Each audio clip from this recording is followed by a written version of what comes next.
Yo, nah, you're not ready for this one. The man who literally invented the word slime in rap just got that title ripped off his back in front of the whole internet. And the camp that did it? They didn't whisper it. They didn't subliminal it. They tagged him directly and asked him how he wanted to handle it. The boy from Cleveland Avenue, the godfather of slime language himself, just got publicly excommunicated from the culture he built. And Young Thug really thought he was gonna walk back into the game untouched? Bro picked the worst possible time to test the most powerful camp in rap. Before we start, this is Melanin Scope Media. Hit like, subscribe, don't miss what's coming. Jeffrey Lamar Williams, Young Thug, the founder of YSL and the architect of slime culture, just got publicly addressed by Herm the Black Sheep, NBA YoungBoy's right-hand soldier under the Never Broke Again banner. The message dropped on Thug's Instagram page on May 15, 2026, posted to a public account where the entire culture could screenshot it within minutes. Herm really thought he did something gangster tagging the man who built the whole movement. Now let me show you the actual receipts that turned this from internet chatter into a full-blown cultural earthquake. Alright, lock in, because every single one of these quotes is on record, timestamped, and still up on the internet right now.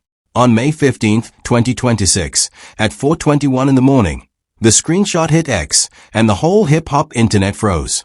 The post on Young Thug's IG, sent by Herm the Black Sheep, said word for word, at Thugger one top say your bitch ass ain't slime no more anyway. How you want to do it? When I read this, I had to set my phone down, pick it back up, and read it again. Bro said what? That's the dumbest flex I've ever heard, until you realize he meant every syllable. The top reference there isn't decoration. Top is NBA YoungBoy. Herm is straight up saying, I'm not freelancing, this is on behalf of the boss. Then Young Thug responded. He didn't go nuclear. He didn't post a paragraph. He didn't even drop a track. He went surgical. Thug called Herm a fan. That was the entire response. Just that. And honestly, in the politics of these streets, calling somebody a fan is one of the coldest cuts you can deliver because it strips the other man of standing entirely. When I heard Thug call him that, I was like, oh, this is about to get ugly. But also, Thug, my guy, you really thought one word was gonna shut this down. Nah, you can't drop a verdict like that and expect the soldier to just eat it. And right on cue, by 1:56 p.m. the same day, Herm came back with 7 words that have one meaning everywhere on earth. Oh yeah, bet that Jeffrey. Bet Jeffrey know what's up from here. That right there?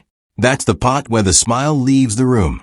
When I saw Herm say that, I knew this wasn't an internet beef anymore. Bro essentially said, words are done. That line right there is where Thug lost the plot, because once a soldier doubles down after being dismissed, that means the principal already signed off on whatever comes next. Now back up a few months. In November 2025, Herm went on the Mogul State of Mind podcast and told the entire planet what kind of soldier he is. His exact words, I don't give a f asterisk if his shoes come untied. Bro, I'ma tie that s asterisk in. You know what I'm saying? I'ma do whatever I gotta do to make this suit be how the f asterisk it's supposed to be. Asterisk when that clip first hit, people clowned him.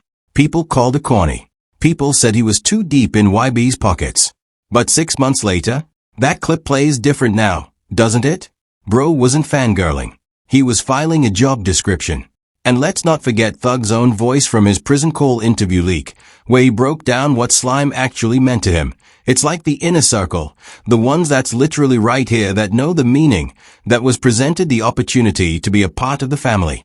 They know the real meaning. We family-oriented, we're locked in. When I heard him explain it in his own words, it hit me how deep this cut really is. Slime isn't a catchphrase to Jeffrey. It's a brotherhood theology. And somebody just told him he doesn't qualify for his own religion. Last receipt, and this one matters. On October 31, 2024, Halloween, Thug accepted his plea deal in open court. The terms, straight from NPR, 15 years of probation, backloaded by a 20-year sentence that may be served in custody depending on his probation. Banned from Metro Atlanta for 10 years. Prohibited from associating with known gang members. Prohibited from making gang-related music. That's the legal box Thug is sitting in right now, while Herm is on IG asking him how he wants to do it. Now that we got the quotes, Let's connect the dots. Remember that screenshot? It dropped at 4:21 a.m. 4:21 in the morning. That's not somebody mad off a song. That's somebody who got a phone call and was instructed to post that before the news cycle started. By the time Atlanta woke up, the post was already on every culture page in the country. Now stack that against the calendar. Thug's UI Scootai album dropped September 26, 2025. His first full project home. The Closing Arguments leak hit September 5, 2025, where Thug allegedly called Gunna, Yak Gotti, YSL Obama, Slime Life Shorty and others rats on record. An NBA YoungBoy's Master Tour wrapped earlier this year at $70 million plus in revenue, 552,000 plus tickets sold across 42 sold-out dates, with later editions pushing it past $75 million. That tweet didn't happen in a vacuum, fam. That tweet happened in a perfect storm. Now look at the messenger. Herm isn't a random affiliate. He's the most publicly loyal to coded soldier in the entire NBA camp. So when Top wanted a message delivered to Jeffrey, Top didn't tap somebody soft. He tapped the man who already volunteered, on camera, to tie his shoes. That post-mogul state of mind clip from November 2025? 6 months later, it's not an interview anymore. It's a resume. So Young Thug really thought the camp would send a B-team rapper to address him? Nah. They sent the franchise's most committed soldier on purpose, because the level of insult Top wanted to deliver required somebody who would never walk it back. His statement, posted while Thug is publicly fractured from half his own circle. Gunna estranged. Yak Gotti, YSL Obama, Slime Life Shorty all named on a leak diss. Rich Homie Quan gone. Lil Baby and Lil Durk allegedly warned about Gunna while Thug was still locked up. That's the YSL Thug is trying to rebuild from in 2026. Meanwhile, the 4KT camp is unified. Post-tour, no internal snitch noise, no internal beef leaking. Any smart strategist would have waited for Thug to be stronger before taking that shot. But the 4KT side ain't dumb. They took the shot exactly when Thug couldn't afford to absorb it. That's not bad timing. That's surgical timing. His reaction happened on probation. That's the detail nobody on the internet is properly weighing. Thug is walking on glass. Every word he types, every person he co-signs, every confrontation he enters, the state of Georgia is reading it. The 4KT camp knows that. They sent that message into the legal cage Thug is sitting in, knowing he can't punch back the way his instincts would tell him to. That's not beef. That's a chess move. And bro really thought nobody would connect these dots. Top played the calendar like a piano. But here's where it gets even more interesting. Now check this out. Nobody is talking about the word inside the message. Everybody is focused on ain't slime no more. You'll skip the most surgical word in the entire sentence. That word is anyway. Zoom in. Your bitch ain't slime no more anyway. That single word is doing more work than the whole rest of the post combined. Anyway isn't a description. It's a verdict that already existed. Anyway means this isn't news to us. This isn't a reaction to something fresh. This is just the standing position we've held for a while and you're only finding out today. That's the difference between an accusation and an excommunication. An accusation says you did this. An excommunication says we already moved on without you. And Thug really didn't catch that? That's embarrassing. That's the line that reframes the whole post from beef to bureaucracy. Now zoom in on Thug's response. One word, fan. People are reading it as a clapback. Let me decode it like a detective. Fan in this context isn't an insult to Herm's character. It's a denial of his standing. Thug essentially said you don't have the authority to even address me. You're a spectator. But here's the layer Thug didn't see. By reducing Herm to a fan, Thug also implicitly questioned the principal who sent the fan. And in these street politics, you cannot question the messenger without also questioning the man behind him. Thug thought he was lobbing a bullet at Herm. He actually lobbed it past Herm and right into Top's chest. That's the problem with Jeffrey. He reacted to who was in front of him instead of who was behind him. Next layer. Look at Herm's 7-word counter. You know what's up from here. The forensic detail isn't the words. It's the from here part. From here is a pivot. It means everything before this sentence was conversation. Everything after this sentence is something else. That's not a threat written into a rap bar. That's a phrase you use when you've already decided the next step doesn't need to be typed publicly. When I read that, I knew somebody got a phone call before that response went up. If Herm had a fraction less backing, he would have said something looser, something softer, something cushioned. He didn't. He said the cleanest, most legally insulated, most universally understood version of the next move ain't online. And bro really thought he was about to bully a man with that level of confirmed infrastructure behind him? One more layer. The tag. Herm used at Thugger1. The OG handle. The handle Thug used before lifestyle, before slime language, before YSL became a movement. Calling him by his original government-adjacent handle, not King Slime, not Thugger, not Jeffrey, is a quiet way of saying we don't acknowledge the brand you built. We only acknowledge the man behind it. That's a forensic-level disrespect that almost nobody on the timeline caught. If Thug had half a beat to process it, he would have noticed the brand was being erased before the verdict was even delivered. Now let's see how the media covered this. The Shade Room framed it as speculation about possible tension, careful, hedged, lawyer-safe language. They positioned the whole thing, as he said she said. But remember the word anyway we just broke down? That word alone makes this not speculation. The post wasn't a hint. It was a verdict. The Shade Room played it cautious because they have to. We don't. Hot New Hip Hop and Hip Hop DX framed it as a social media exchange, like this was a Twitter argument between two regular rappers. That framing is wild because it flattens the hierarchy. Remember that mogul state of mind clip from earlier? Herm already told the world he speaks for the brand. When the messenger has publicly volunteered to tie the boss's shoes, the exchange isn't peer-to-peer. It's institutional.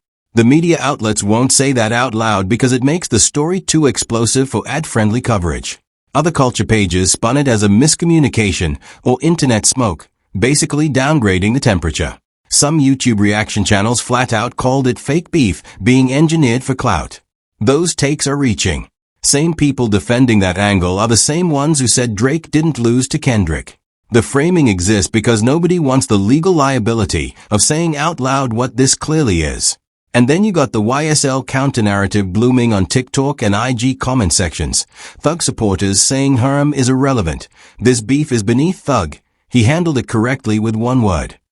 Some Thug fans are saying this is cap, this is staged, this is a clout play. But those are the same people who didn't take Gunna's plea deal seriously until the receipts came out. The 4KT side has the timing receipts. The 4KT side has the messenger resume. The 4KT side has the wider context of a fractured YSL versus a unified NBA camp.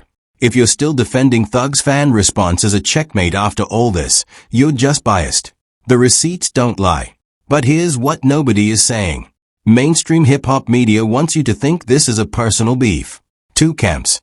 Two egos. A misunderstanding that escalated. They'll tell you it's about respect, about pride, about slime as a word. Here's what they won't tell you. This isn't about slime. This isn't about Herm. This isn't even about Jeffrey Lamar Williams as an individual. This is about a generational power transfer that the industry has been quietly rooting for, and Top just made the official announcement. Look at the bigger picture.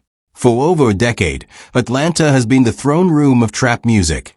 And Young Thug, more than any single artist alive, has been the cultural emperor of that throne. Slime language, YSL, the vocabulary, the fashion, the sing-rap melodic blueprint that Travis Scott built on, that Future expanded, that Lil Baby and Gunna inherited, that Lil Uzi learned from.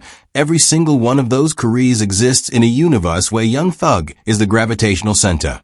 Pulling his slime card isn't an insult. It's a regime change announcement. And here's the regime taking over. NBA YoungBoy just ran a 42-show tour that grossed over $70 million, and the camp pushed it past $75 million with additional dates. That's not just commercial dominance. That's the highest-grossing debut headlining rapper tour ever. While Atlanta was busy in court watching its emperor get extradited from his own throne, Baton Rouge built an empire that doesn't need Atlanta's permission. Top isn't asking for the keys to the culture. He's announcing he already changed the locks. And Thug? He's a puppet of nostalgia, trying to convince a generation that the brand he built still owns the language. The label, the industry, the streaming algorithms, they all need Thug's era to end, so the next chapter can run AIs cleanly. Is giving them exactly what they want by showing up unable to fully respond. Now connect this to history. We've seen this exact playbook before. Tupac was death row's emperor until the West Coast started rebuilding around new energy. Jay-Z's late 2000s era ended when the next generation stopped asking permission. The pattern is always the same. The king gets challenged not when he's strong, but when he comes back from a fall. Mike Tyson out of prison. Ali out of exile. Thug out of Cobb County. History tells us the comeback fight is almost never the win. And young Thug is repeating the same mistakes that ended every comeback emperor before him, assuming his pre-fall status would protect him post-fall. We've seen this before. Jeffrey is on the losing side of history right now, and the verdict was filed on May 15th. Connect that to the timeline we broke down earlier. The post hit at 4:21 a.m., right after a fractured YSL year, right after the closing arguments leak, right after UI Scootai reset Thug's commercial reach to respectable but not dominant. This isn't beef. This is a coronation announcement disguised as a diss. Top isn't fighting Thug for the throne. Top is telling the culture the throne already moved, and Thug just hadn't been informed. That's playing chess while Thug is still playing checkers. Every move Thug makes from here is predictable. He's already lost the framing war. He just doesn't know the press release went out. And here's the part that's gonna make some of y'all uncomfortable. The Ain't Slime No More verdict is also a moral judgment. It's not saying Thug's music is bad. It's not saying his career is over.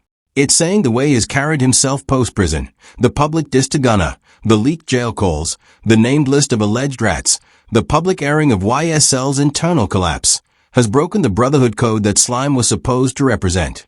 Thug himself defined Slime as family-oriented. We're locked in.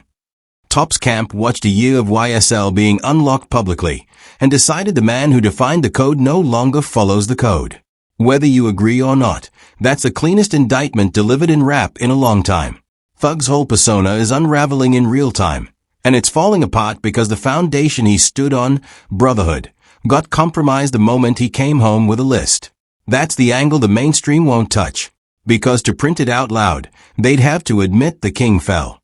And admitting the king fell means admitting the next king is the one who used to be Baton Rouge's most YouTube-banned teenager. The industry's not ready to write that headline yet, so they hide behind exchange and speculation and tension. And that's the truth they won't tell you. And this is where everything flips. So what happens next? Here's what's most likely to happen. Top is gonna stay silent from his own account. He won't post. He won't tweet. He won't acknowledge.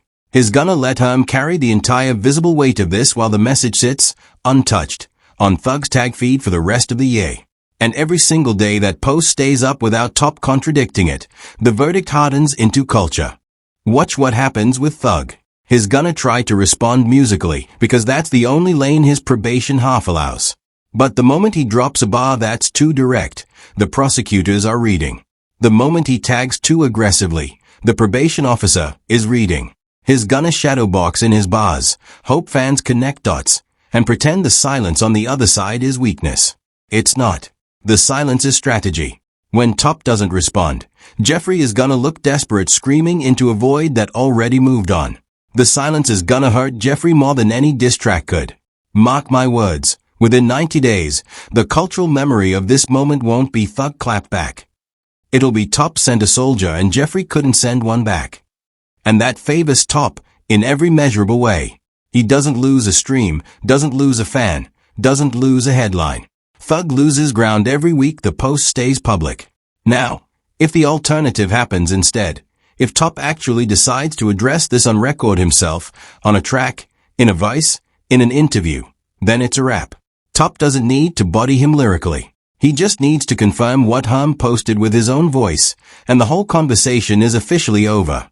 The man who built Slime gets stripped on record by the man with the highest grossing debut tour in rap history. If Top puts that verdict on a song, Thug is not ready for what's coming. We saw what NBA YoungBoy did to every artist he's ever pointed a verse at. He doesn't miss when he aims. Bro will turn one syllable into a meme that lives forever. Jeffrey doesn't stand a chance in a music war right now because his label is fractured, his production camp is half estranged, and his most aggressive bars get screenshot to the DA's office. He's bringing a butter knife to an artillery fight. Either way Thug picks, silence or escalation. He loses. That's the box. Top wins regardless. Looking at the bigger picture, this moment is gonna be the divider point. The Atlanta versus Baton Rouge cultural axis that's been quietly forming for 5 years just turned visible. Features between YSL and 4KT affiliated artists. Frozen. DJs who run between both camps. Picking sides quietly. Younger Atlanta artists who built their voice on slime language. They are gonna start hedging their language because publicly carrying the slime identifier just got politically expensive. 5 years from now, people are gonna look back at May 15th, 2026 as the day the slime era officially closed. Not because Thug stopped using the word, but because the most powerful camp in rap stopped recognizing the word's origin. Jeffrey is watching the culture move on without him in real time, and there's nothing he can do about it because the legal box won't let him fight back the way his instincts want. The man who taught a generation how to talk just lost the right to define the dictionary. That's the legacy hit nobody's gonna fully appreciate until it's already a textbook entry. Meanwhile, Top's legacy elevates by simple subtraction. Every former emperor that gets unseated mints a new one. The Massa Tour was the commercial proof. May 15th was the cultural proof. The throne is in Baton Rouge now, and the announcement is already public record. Whatever happens, one thing's clear. Young Thug already lost. The post is still up. The challenge is still unanswered in the language it was sent. And the 7 words "you know what's up from here" are still sitting on the timeline. If you made it this far, you already know this is Melanin Scope Media, where we don't follow narratives, we break them. Hit like, subscribe, and stay locked in. Because what's coming next? Trust me, they don't want you to hear it.